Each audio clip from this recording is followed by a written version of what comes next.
And developing tonight, here's a painful reminder of why you shouldn't text and drive. This car barreling through a wall in King Carroll yesterday. And now your chance of getting a ticket for texting and driving may be greater than ever before. 7 News reporter Marc Stewart is live. And Marc, you found cops are going out of their way now to find people who are texting behind the wheel. And for good reason, Ann. If you look at distracted driving, which texting is part of, it contributes to 80% of all crashes. So for that reason, CSP is going after people who text and drive. Distracted drivers. It's now at the top of their priority list. A minivan crashes into a wall near Chatfield. 2 other cars are caught in its path. Fortunately, no one was hurt. Colorado State Patrol calls it a case of texting and driving. The crash comes as CSP makes a new and deliberate effort to combat distracted driving.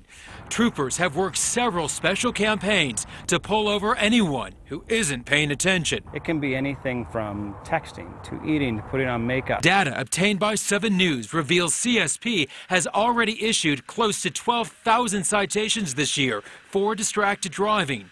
484 of those to drivers who text. That doesn't include written or verbal warnings. Those were specifically written to individuals that were observed using a cellular device to text. This isn't just a Colorado concern. This week near Atlanta, officers dressed up as construction workers trying to find drivers who are emailing or sending tweets. Aggressive efforts to keep texting outside of the car, not behind the wheel. I think the problem's been there since the technology came out. I think we are seeing an increase every year as more and more people are carrying wireless devices. That was Marc Stewart reporting. Now, the numbers are in, and after a week-long crackdown across the state on people not using seat belts over the last 7 nights, nearly 1,300 drivers were cited for not buckling up. 61 were cited for not having kids properly restrained in their cars. Officers focused on nighttime hours because that's when the risk of being involved in a serious crash is the highest.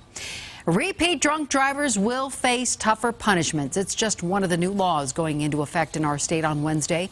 A 4th DUI conviction could mean 6 years in prison on top of a $500,000 fine. Right now, it's only a misdemeanor.